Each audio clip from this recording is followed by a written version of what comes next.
Oh, welcome to our panel discussion and the end of day one for the Oregon Housing Conference. We have some of our session presenters, and we'd like to just start by get some reintroductions and just saying who you are.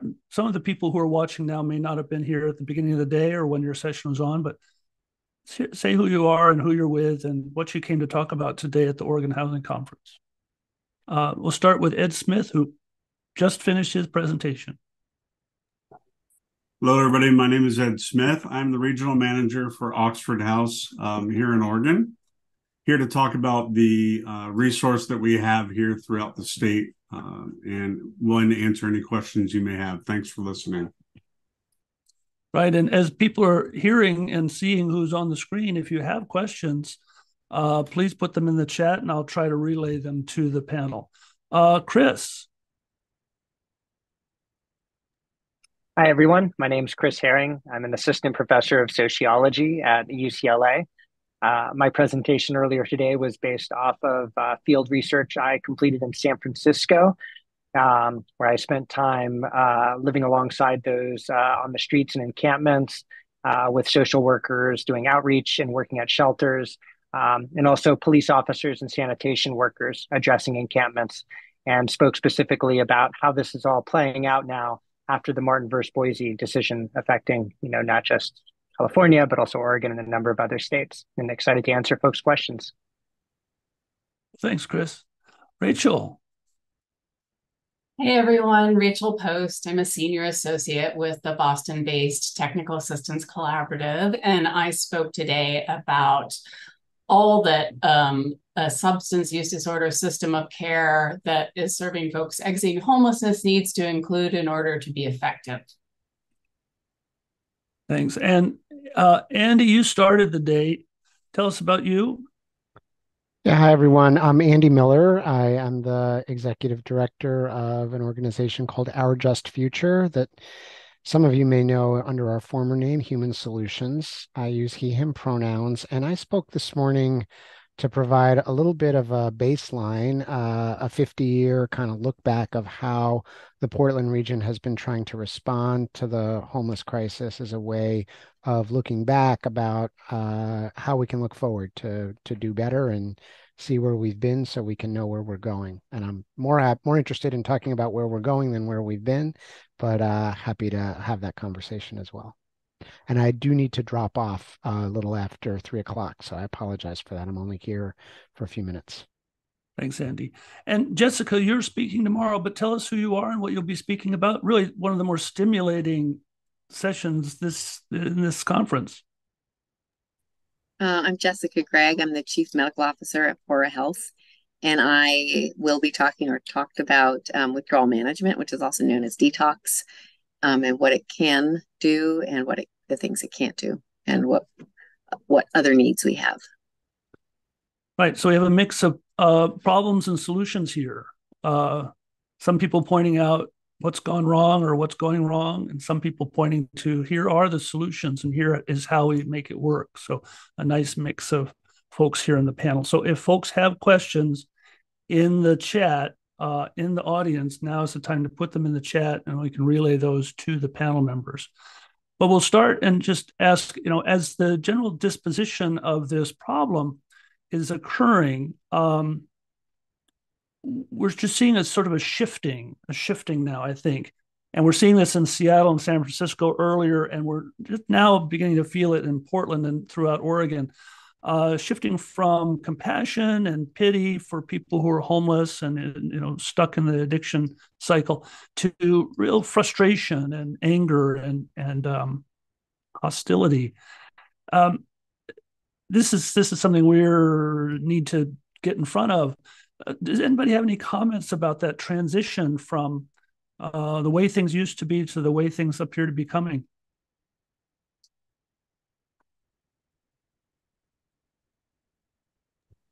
I mean, I can just offer, we see that too. We see the compassion running out. I think here in the Portland region, we've had a recent historic levels of appropriation of new funding to try to address the problem. I think those of us in the work know that it's a long, slow process, that homelessness as a systemic issue was created over several decades of federal disinvestment, really rapid changes, particularly on both coasts, to the local housing market. I shared in my presentation that many of the people who were experiencing addiction and other behavioral health challenges back in the 70s could rent a room for $75 a week in Portland. That's now unheard of. So I think as those things took decades to evolve and produce the systemic issue of homelessness now, we have created systems that are solving homelessness at the individual level, but we have yet to really create a systemic response that shifts the housing market. And I think that there's frustration that while organizations like ours and many who are represented here at the conference see success every day at the individual level, the community is not seeing a systemic change, and they're grappling more and more with the visible and economic impacts of homelessness, and they are looking, I would say, cynically at our sector as having not fully solved the problem, even though we are spouting what we see every day, which is lots of individual success. So there's some cognitive dissonance there, I think, for the community, and that is shifting the response from one of saying, let's invest the next set of dollars to continue to solve the issue, to let's invest the next set of dollars to manage the issue, because we're going to be stuck with it for a long time, and the solutions we've been promised are not paying dividends. And so that's, for me, a little bit of the current context.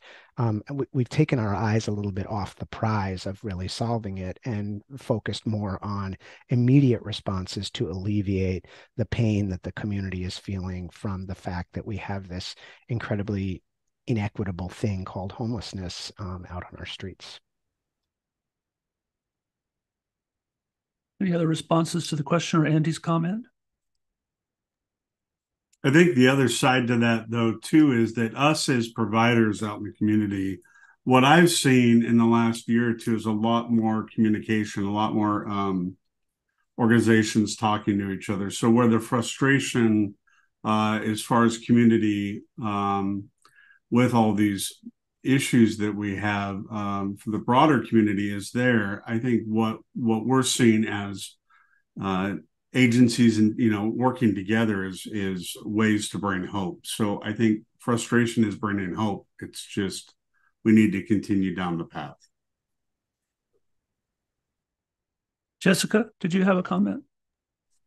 Yeah, I think I agree with all of that, and I think generally we're a nation in distress, and on multiple fronts, we've had a pandemic, we have increasing crimes in a lot of cities, our mental health problems across the board, not just among people without housing, not just among people with substance use disorders, are increasing, and I think that we are looking for easy solutions and somewhat obvious people to blame or populations to blame. And so I think some of that frustration is just, I am frustrated and I need a place to put it. And this is just a vulnerable group that doesn't have much of a voice. I'm going to jump back to Andy and ask a question from the chat. And one of the areas of frustration is that we don't have clear outcomes. And as you look back on the history of dealing with homelessness here, have we collected outcomes at any point? And specifically, Claire asked about outcomes from the 2005 project, which is the 10-year plan to end homelessness. Yeah, great question. Thank you. And so I think, again, this is another kind of cognitive dissonance. Which layer of the question, which layer of the system are you looking at? So at the provider level, we do have outcomes, and our public contracts all require that we report on a regular basis about how many folks we are specifically moving from homelessness into permanent housing, how many folks are still in housing after 6, 9, and 12 months, several other contract-based outcomes. What I think is missing is, particularly as it relates to unsheltered homelessness, which is often what this giant puzzle of homelessness gets reduced to in the public's mind is how many folks are sleeping unsheltered outside is, and again, I'll say we don't have systemic outcomes. We don't have a plan that says by this time next year, we will have reduced unsheltered homelessness by this much, because that not only takes into account the individual outcomes of all the providers that are working to, again, at this very individual level, to end the homelessness that several that participants in programs are experiencing. It accounts for those ancillary systems like foster care, health, mental health, behavioral health, to kind of turn off the inflow of folks who are being discharged from large public systems, corrections, into homelessness. Because it's not a static problem. It's a problem of inflow and outflow, and anyone who's worked in the system knows that, you know, a predictable percentage of folks, despite the best efforts of individual provider organizations and their own best efforts, will relapse into homelessness as the conditions that they struggled with that often found them on the streets will cause them to flow back in, and that new folks are becoming homeless every day as a result, again, of this sort of torturous housing market and how that combines with you know, the unsolved behavioral health crises that we are seeing on our streets. So I think this is a long way of answering Claire's question, and I would say providers and organizations working in our various homeless systems all are accountable to contracted outcomes with public funders. The system has not created its own metrics for how we will actually bring the crisis to an end over time through a set of prevention and interdiction measures that move people from homelessness into housing. And since every agency is sort of unequal in size and mission, how do you go about comparing those in order to get a single number? I mean, it seems like almost an impossible task. I don't think we're talking about aggregating all the provider contracts. I think we're talking about um, an effort to see both visible changes in the community environment and measurable changes through something like the point in time count. Yeah, again, I don't think we've begun to have the discussion about what those metrics can and should look like. Frankly, I think we've moved away from large community strategies to end the crisis and toward counting other things like how many units of housing did we produce. I see a lot of reports that tout large successes in producing housing. What we don't know is, did people move from the streets into those housing, or did people move from less secure housing into more secure housing as a result of those developments? So I think it's a matter of having these macro outcomes that through which a plan would really be measured. And I just think we've moved, you know, I showed this morning some plans that we used here and worked under here in the Portland area from the 1990s, from the 2000s, from the 2010s. As we sequenced those plans, we saw a move away from metrics and more toward a generalized ambition of just ending homelessness. And so I don't think we've had the action plan. Anyone else speak on outcomes? I bet Chris has an opinion. Yeah, I could say, building on Andy, there is a big disjuncture between the visible outcomes and what other measurable outcomes are, or also how cities are trying to conflate those two. So, in the case of San Francisco, which I spoke earlier, there was the new metric that is now spread to other places of the tent count. This started under Mayor London Breed, and it was a statistic that's being produced by the sanitation office that goes out now on a monthly basis and counts tents. And during her first year, the number of tents went down significantly. It was a visible difference in the city. Tents went down 30%. It was also the year in the last decade that saw the greatest uptick in unsheltered homelessness in the San Francisco point in time count. And so you were seeing actually a growth. Well, you weren't seeing it in the same way, is my point. But people were actually forced more frequently to just be on the sidewalk without a tent, with less protection and more unsafe conditions. Similarly, with the role of shelter, and this goes to the question earlier about the relationship between compassion or less compassion. We have seen a resurgence of shelter. We're seeing more shelter development, more money flowing into this. And I think the comments made about the frustration with the costs and not seeing the quick, easy outcomes are absolutely right. The other thing I guess I would add is the role of criminalization and increased funding now going back into police after a brief pause we had on the defunding. And city leaders are not helping in this way.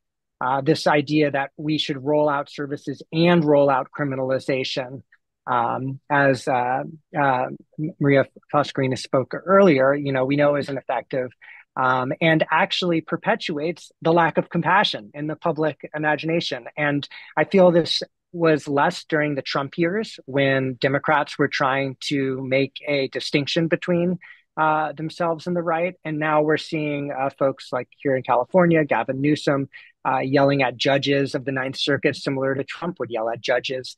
And this need of tough love and policing has become important electorally in a new way. So I would also add that point as well. Rachel, I'm sure you have a comment here. I think, it maybe ties back to what others have said, that homelessness is the result of deep structural issues that have developed over, sometimes centuries, but definitely decades, right?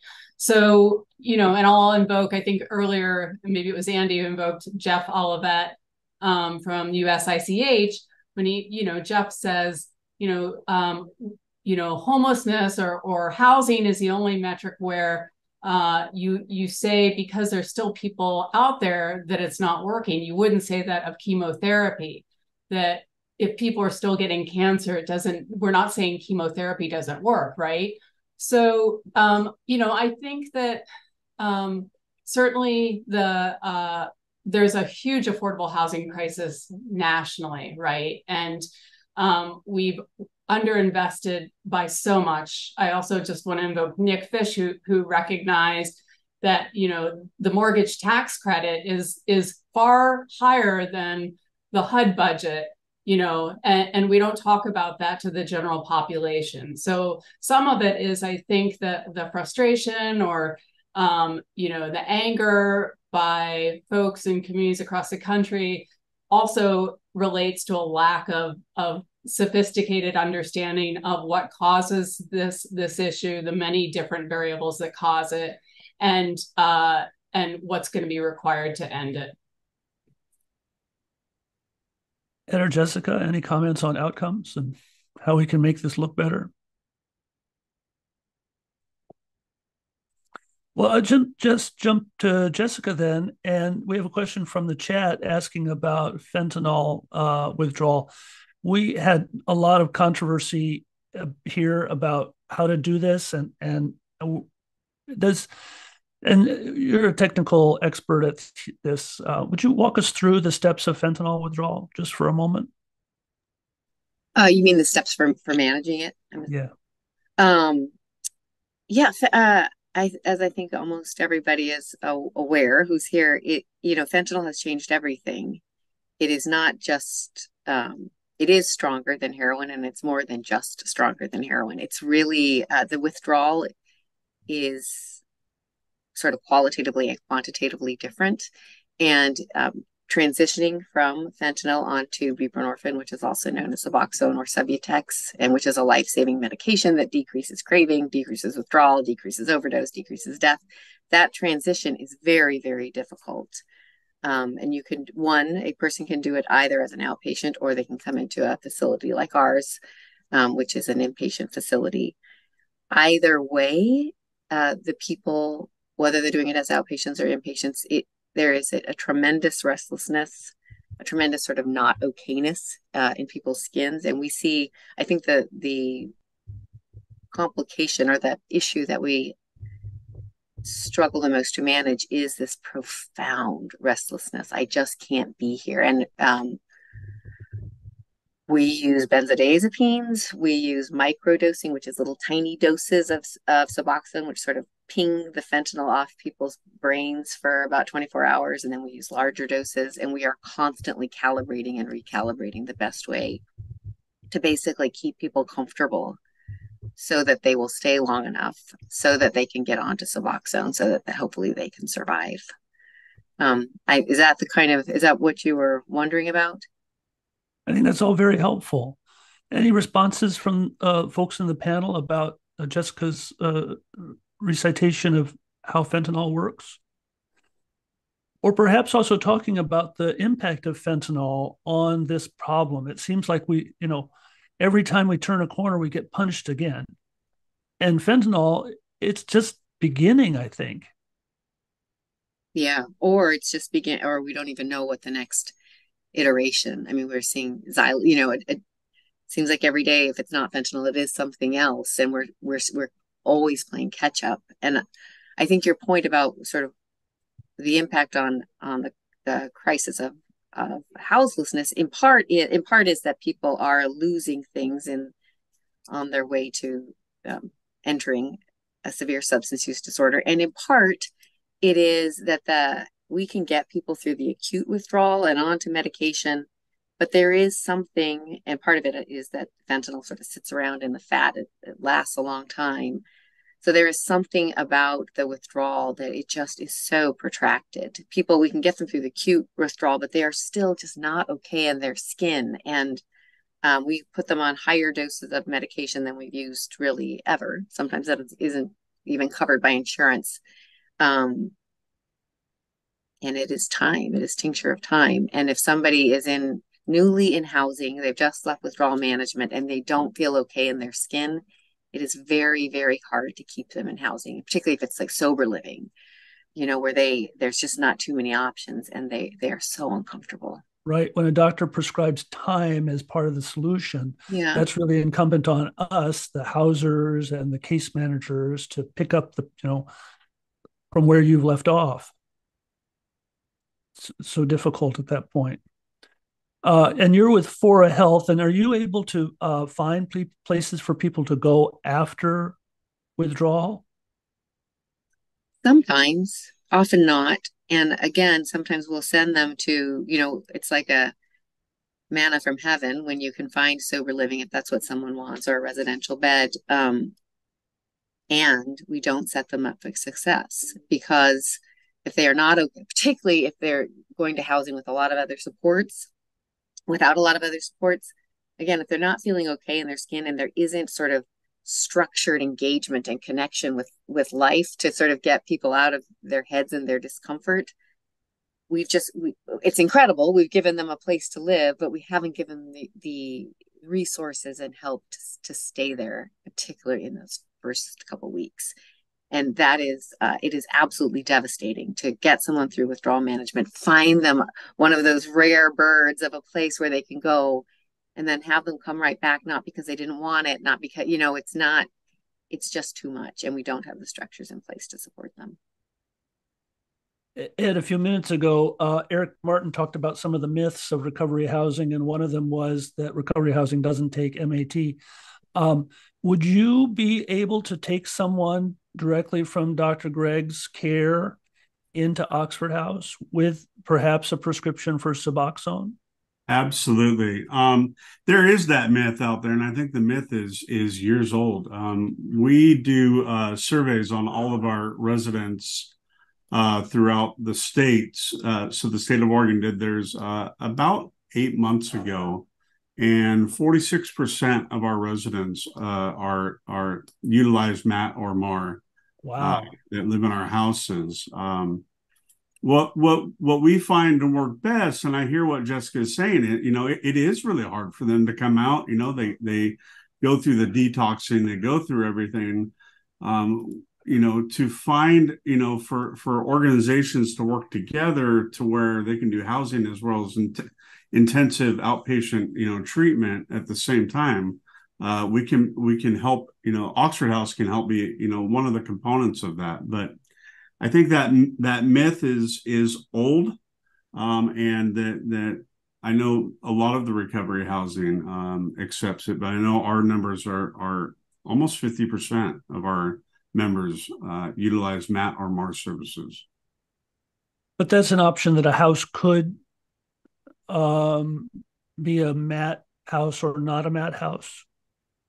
Well, I wouldn't necessarily, we can't call it a MAT house or not a MAT house. It's Oxford houses are run democratically, so it's whether the house feels outside of the MAT and MAR medication, everything about the person, if they're fit for the house, if they get voted in or not. Let's shift gears a little bit. And I want to ask Rachel about because she has the national point of view, the national perspective. She looks all over for what's good and what's new. As you're hearing what's happened here in this conference, and you've heard a lot of the solutions offered, where are you seeing this going well around the country? Are you seeing some states or some communities providing alcohol and drug-free housing, or providing this warm handoff, or any of the other solutions that have been proffered? I see pockets of it. I don't work with every state, but I think we're very interested in states that have used the Medicaid 1115 demonstration, who are further along down that road, in terms of there being more funding available to fund, whether it's housing first support services or recovery housing support services, and integration and coordination with peer recovery support specialists, alcohol and drug treatment, and supportive housing services and employment services. I do not know of a state that I think, I could say statewide, that they have figured this out.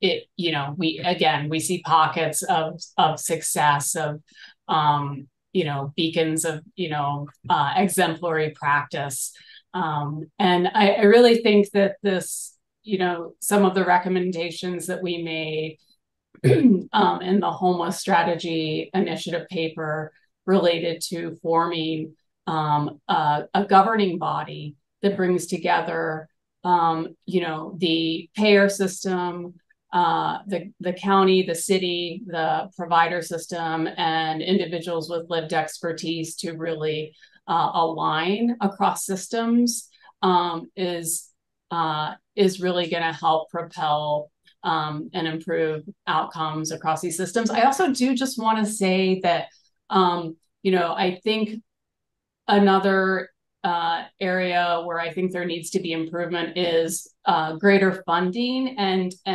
endorsement by the federal government of what true housing first consists of, because I think that that's become very, very, very diluted. And in some of the communities that I've worked in, where they're describing to me that they do housing first, it looks nothing like the high fidelity assertive community treatment housing first programs, like nothing you would remotely describe. And so I think that the federal government needs to kind of maybe look at how they're representing what housing first is, as well as states and local governments funding it fully to capacity. And that we also need to promote that to, all of the schools of social work and medicine and, counseling that are going to produce the workforce that's required really to work with this population.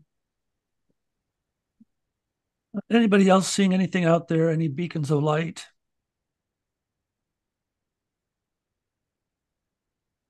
Chris, you've kind of focused on the opposite. Well, I will add, now that I'm in LA, on the extension of residential drug treatment, that the pilot was just approved in August of money to go to a longer cycle of residential drug treatment for up to a year. And that is, as others have spoken of, I think, I hope it's a lesson, and there needs to be a housing plan for after that year. But in San Francisco, we surveyed a part of the team of academics I was with, about nearly 600 unhoused individuals. And nearly a third had gone through some residential treatment and had symptoms reduced or some positive outcomes. The issue was having to return to homelessness so shortly after, and having the relapse. The other was sort of again not having the diversity of needs, which is, I know San Francisco is exploring a diversity of new types of residential treatment, so both sober living and harm reduction together. So again, these are all working at the edges, as others have said. We need real, I think, federal power and money behind this, but hopefully some of these pilots can translate beyond the pilot, which unfortunately just so often happens, is done and does not scale. That's up to you guys to write up the paper and tell the world. So, I just Chris, want to jump in and oh yeah, sorry. please do, Andy. Yeah, I mean, I think there are clearly, if you've traveled the United States or the world, there are places where you can see visibly that don't deal with the visible presence of unsheltered homelessness the way the cities we're mentioning up and down the East and West Coast do. One of the biggest differences is what does the housing market look like in those communities? And it's really important to remember those communities are all still struggling with the opioid crisis and behavioral health challenges, but often the people who are suffering with those issues have places to sleep at night that are indoors and not unsheltered. So I think the systemic nut we have to crack is this: what do we do in these housing markets to ensure the universal availability of housing to everyone who needs it, wherever they are on their personal journey of recovery or dealing with the conditions that led to their homelessness? And I think we often are striving for solutions that are trying to adapt people to this broken housing system, as opposed to adapting the housing system to the reality of the way people are living their lives. And I just think that so there are places, I think, I haven't studied it deeply, but Houston is often touted as a place in the United States where unsheltered homelessness was dramatically reduced by a deep and profound investment in a housing first approach. Helsinki, Finland, again, not a place I've been to or have studied deeply, but there are parts of the world where the housing system is delivering differently than it does here in the United States. And that doesn't mean that they've cracked the code on all of the underlying issues we deal with that are causing people in these high cost housing markets to fall out. So I appreciate this is a conference that's primarily focused on the intersection of addiction and homelessness. But I think it's really important to point out there are communities that haven't cracked addiction that have a better situation with respect to homelessness for the people who are living with addiction. Agreed. Anyone comment on Andy's comment? Chris, coming back to you, there are lots of good interventions that Rachel has spoken about, but there's also a lot of bad interventions that you spoke about. And one of them that came up in the chat is the one-way voucher, what we used to call the Greyhound cure. That San Francisco was the recipient of hundreds, maybe thousands of people coming from Nevada in prior years. Are you seeing the use of the vouchers, travel vouchers, as a way to remove people from San Francisco or Los Angeles? There was a great in-depth article in The Guardian by Alistair G. a few years ago that I think covered this the best. They looked at it for a year, found cities across the country are doing this. In fact, San Francisco would be considered the largest exporter of unhoused through the voucher, versus Las Vegas that was sending folks there, and which we often hear. Of course, in San Francisco, it works voluntarily for the most part, although when you look at how it works, it's often promoted and advertised by police rather than, say, in shelters or other places. I mean, there's nothing wrong with voluntarily providing free transportation to unhoused folks, especially, or whether it's short trips or to visit family. But yeah, we have other areas where they come with an option of moving along, going to jail, or taking this bus voucher. And that's still in widespread practice and growing. We see investments growing in that opportunity as well. But I guess to tie into my earlier talk about shelter is that this doesn't have to be this way. Like I said, the bus voucher can be a social service, just as shelters are. And what we're seeing since Martin is that shelters, which used to be more voluntarily available, more based on referrals of public health outreach workers, which would refer people more based on acuity of need or matching a shelter with a person experiencing homelessness particular need. What we're seeing now is shelters being politicized and weaponized, being reserved to enforce encampment sweeps. Who's getting a shelter bed is depending on the areas of the highest complaints. Shelter and social services are being privileged through the criminal justice system, whether it's police officers having to enforce with a shelter, or also through our court system, where we're providing mental health services and drug rehab through the courts. And that's not to say that alternative courts and diversion programs are bad, but it's problematic when we're taking those placements from a pool that used to be voluntary or tied towards health professionals and placing it in a system that is distributing it by the logics of the criminal justice, policing, and carceral systems. Yeah, we've had that happen here in Oregon as the justice system has taken over our state hospital. One of the most discouraging things I heard today, Chris, was from you when you said that the shelter system in San Francisco is really a service agency of the police. Yeah, I wouldn't go that far, but that is certainly, as I document the trend, like over time, I documented it with this specific new type of shelter that was created in 2015, the navigation centers, how the referrals shifted from public health workers to police, how the conditions in terms of the length of stay, being able to bring in pets and property were all downgraded and time was shortened to meet the needs of policing and clearing encampments.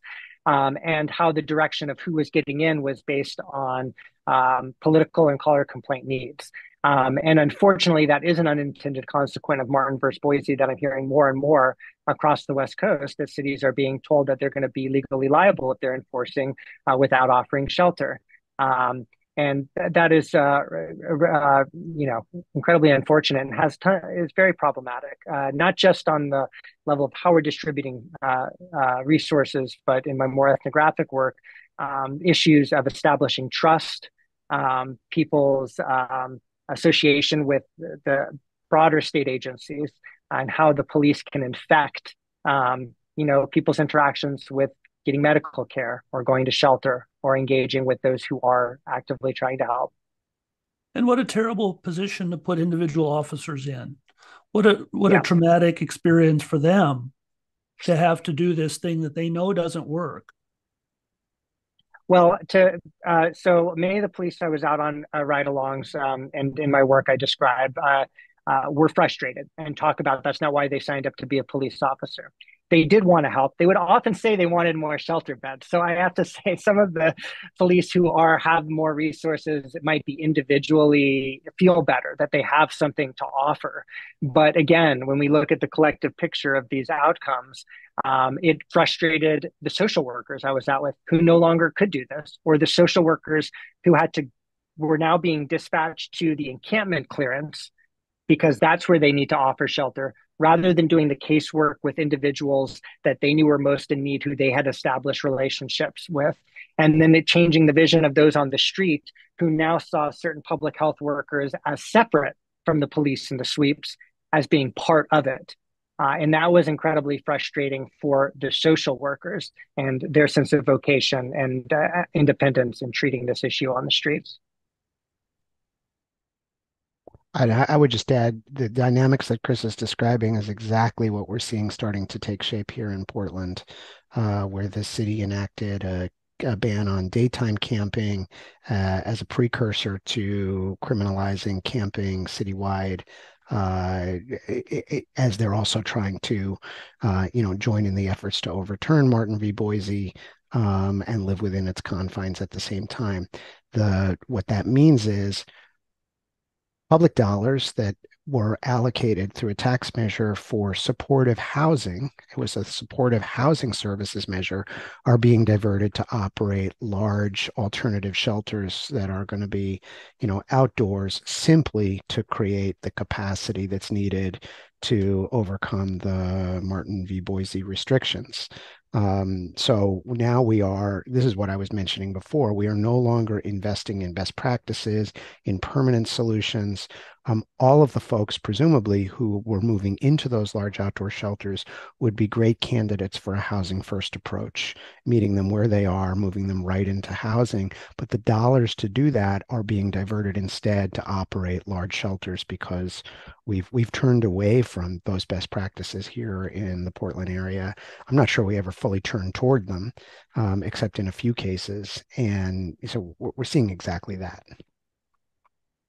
We'll talk a little bit more about encampments and have Urban Alchemy with us tomorrow to talk about the city's proposal. We were not able to get anybody from the city to come on and talk about these money issues.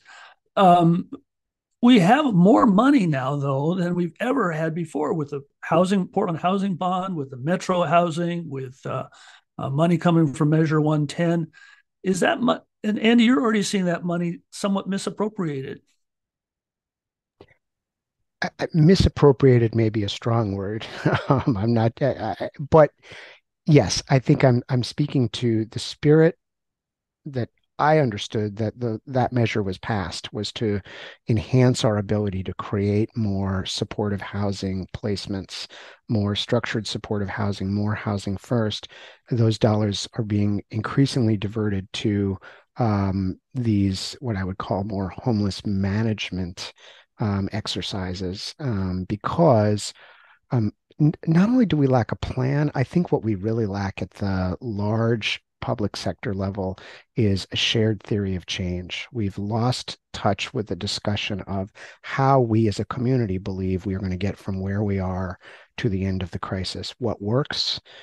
What best practices upon which are we going to rely? And the evidence of this, I think, is if you look at the recent vote in the Multnomah County Commission, they appropriated, I believe, over $60 million of backlogged supportive housing services funds.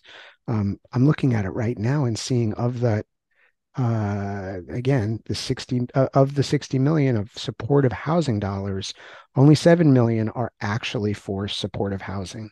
The rest are for things like a stabilization center, the operations of these alternative campsites, a study to determine whether we need a sobering station. I'm not questioning the need for some of these interventions, but it's not supportive housing. It's not even housing. It is simply tied to addressing the immediate healthcare needs of people who are experiencing homelessness. And so we now have this homeless services, which are really exist because of the failure and brokenness of our housing system. We have dollars that have been allocated to it, trying to backfill the broken nature of our behavioral health systems. So we're taking the proverbial twin size bed, a twin size sheet, and trying to make a king size bed of need. And anyone who's ever tried to do that knows it just doesn't work. You're just going to leave corners open, and so the system's just leaking. Other comments about all this money?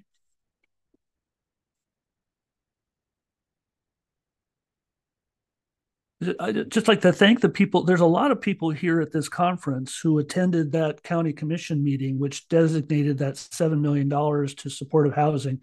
People from 4D Recovery and True Colors and Transcending Hope and a lot of other agencies came and spoke. They told their stories to those county commissioners very bravely. And that $7 million was not going to happen before that testimony occurred. So we need to keep an eye on these politicians, because they'll give it to the loudest voice that comes in last. Fortunately, we got in there last. Ed, one of the most difficult things to find in Oregon is sober housing in rural and frontier counties. How's Oxford House do with rural counties? Maybe not only in Oregon, but you work in a lot of different states. Yeah, I do. So using Oregon as an example, we are in 22 counties in the state. We have approximately 220 houses and around 2,000 beds available in the state per night. It's both a blessing and a curse, right? So the model works so well that we're able to open more houses, serve more people. But at the same time, I always want to point out that we do this on really a skeleton crew. There are 7 staff members in the state of Oregon overseeing those 220 houses. We get into the rural areas as much as possible, but at the same time, there needs to be the continual teaching of the model, the stabilization, the community outreach, all these different things that still need to happen with the existing houses that we have. So we are doing everything we can to make sure that we are serving any areas that need it. But the other key factor for Oxford House is that they are self-supported housing. So there needs to be the ability to have jobs. There needs to be services available. So there's some areas in some frontier areas where it's just not, there's a possibility it just won't work for Oxford House in those areas. But we are, like I said, in 22 counties across the state. By the end of next month, we'll be in 24. And we're doing everything we can to fulfill the need across the state. Jessica, we talked a little bit about post-treatment stabilization. Is something like Oxford what your patients need, or is there some additional kind of stabilizing housing needed in order to assure that people have the highest likelihood of not relapsing? I think there is a need for something in between, because I think there is, you sort of in that built into the word detox, there is this idea that people will go through withdrawal management and feel fine and good and be ready to, go to the next thing. And we know that even on maximal doses of Suboxone, our patients particularly, but not just fentanyl. With fentanyl is sort of like the monster in the room, but benzos as well, alcohol as well. People still are not feeling right. They're still struggling to sleep. They're still struggling to just sort of contain their bodies sometimes. So, I mean, I've definitely heard from community partners running sober living or Oxford housing that it is hard for those residents for the first couple of weeks just to stick it out without using, which then often gets them out of that housing. And it's not so much the craving, it's that I can't sleep. It's the I just can't sit still. So I think they don't need our 24, hour a day intensive nursing in a dark dorm. They don't need that, but they do need some sort of support for sleep, support for engagement, support for anxiety that then tapers off. Because we have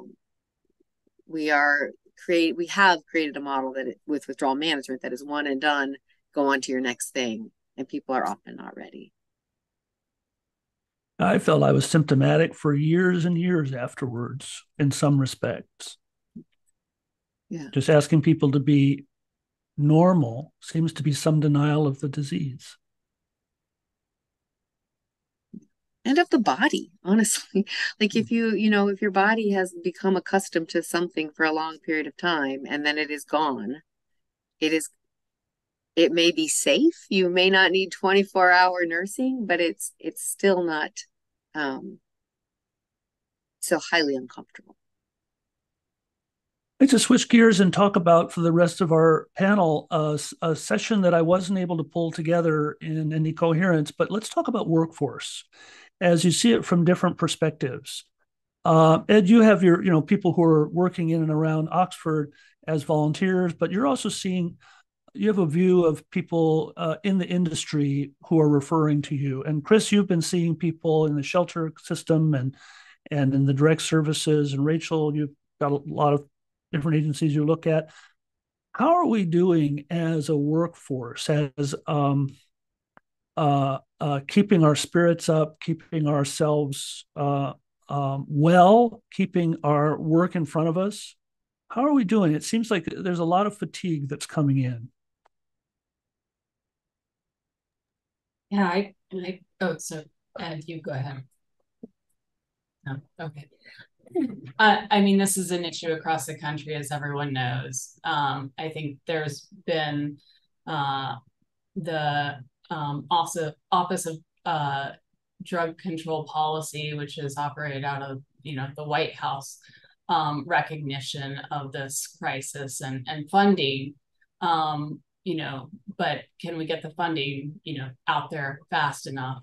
I think one thing we saw nationally during the pandemic was there's so much money, but states had a really hard time deploying the money. They didn't have the infrastructure, the capacity, the staffing to be able to deploy that. So I think the same thing, potentially is at play with a lot of these new funds that are available to incentivize people getting into the medical profession, the mental health profession. And something that I read that was put out by Central City Concern just a few days ago talked about the issue of this concept of self-care, but really kind of pivoting and reframing that to community care. So this is really hard work. I personally, sustained moral injury on the job when I worked in the field on the front lines time and time again. And I think, for the amount of pay that is available for somebody working on the front lines or as a program manager, and faced with some of the most,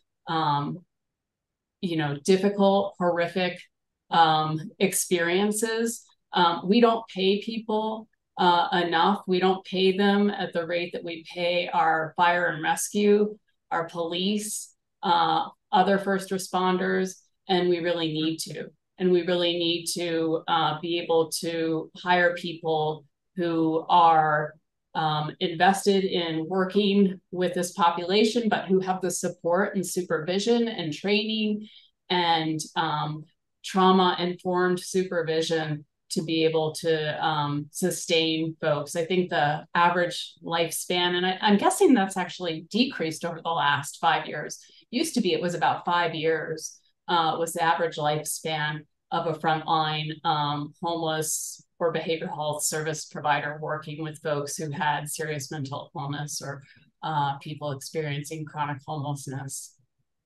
So we really need to invest at every level in order to be able to attract new people into this field and to be able to sustain them. Ed?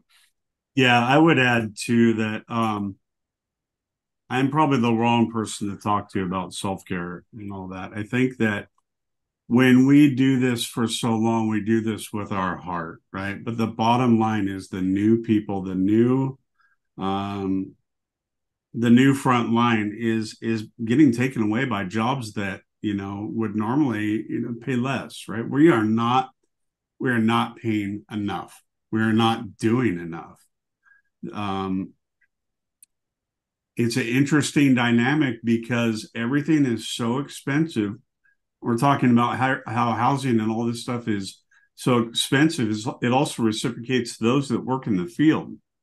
And when there are several people that I know that work in this field that are just on the brink of homelessness themselves, and all to save that next man or that next woman from being houseless or off the street or from addiction, things like this. We've got to do better. Shame on us. Shame on our government for not appreciating what we do, what our frontline and management, whatever we do. Shame on them for not recognizing how this is really the people that I think that stick around, and there's a lot of here in the Oregon community, are here because of their heart. It is not because of the pay. It is because of their heart.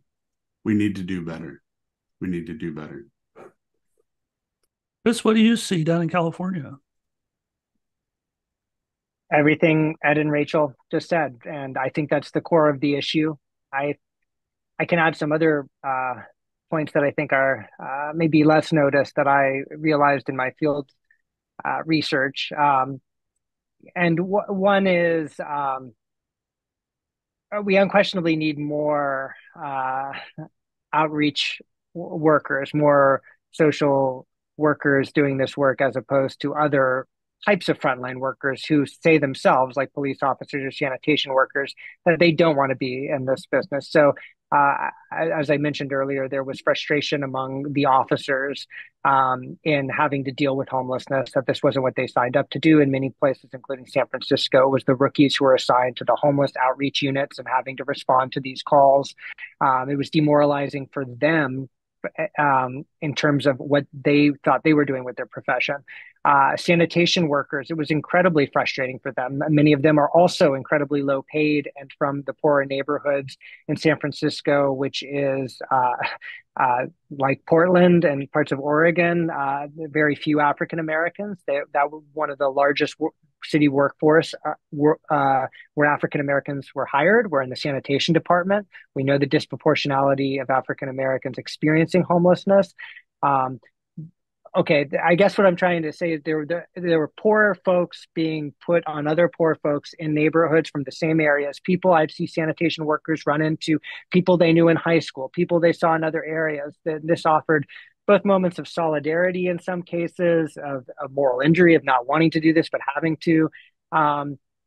Not good either. And I'd be curious to hear it from Urban Alchemy tomorrow. I mean, I think it's great that another area of my research has to do with opening up the doors of employment and opportunity after incarceration, with the Urban Alchemy is at the forefront of. But it is also telling to say that this is the labor force that we're relying on to do this work. And I think that they should, in Urban Alchemy too, those workers should get being paid more. I don't want that to not be there, but that's something to point out.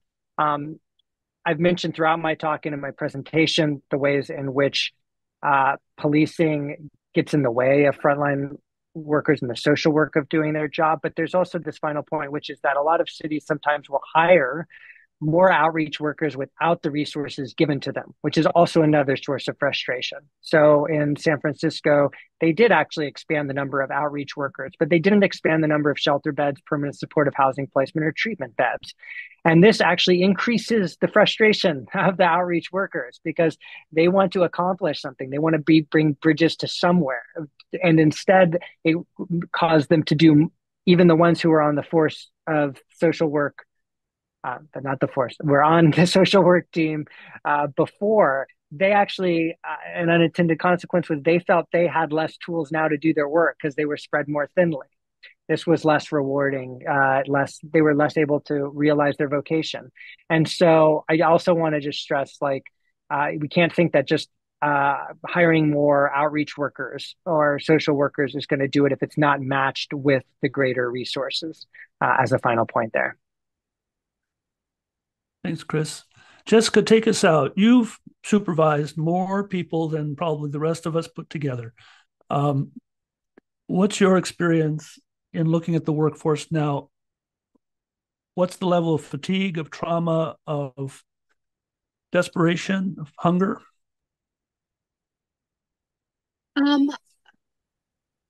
I guess we are at Fora, I feel like we're faced certainly with, retention and burnout, but mostly with no one coming in. So we can't hire anyone. I feel like we are able to retain as best as we can, largely by kind of loving each other. I think that really helps when you're working with people that you care a lot about. And we would like to pay more. So we need that. But what I really worry about is that when people do leave, we cannot replace them. And because we do withdrawal management, which requires nursing, and we do residential, so we need counselors, we need people who process insurance, we need everything, and we at every step we can't bring people in. People don't want those jobs when you can get like a lot at Panda Express, which is a much easier onboarding, and it has a really, really clear hours, and you're gone. So for me, it is certainly recruitment and retention, but recruitment has been the biggest problem recently. Well, thanks, everyone. Thanks for joining the panel discussion for the end of the day on the first day of the Oregon Housing Conference. We'll be back again tomorrow with a separate link in your access email for day 2 of the Oregon Housing Conference. Thanks so much.